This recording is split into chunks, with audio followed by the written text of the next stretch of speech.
Bismillah ar-Rahman ar-Rahim.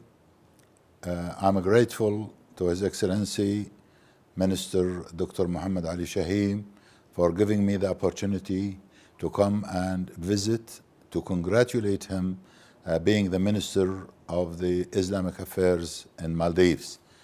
And no one can question the strong relationship between Maldives and Palestine.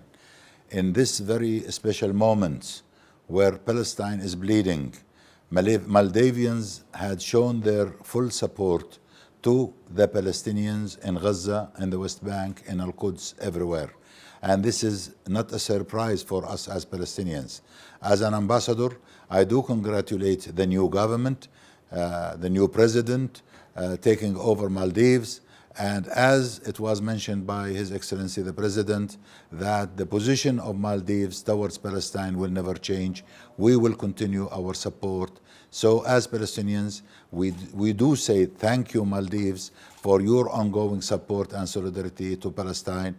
And inshallah, the day will come soon where we will host all Maldivians to pray together in Al-Masjid Al-Aqsa, in Al-Quds, the capital of the Palestinian state, when it is free, inshallah.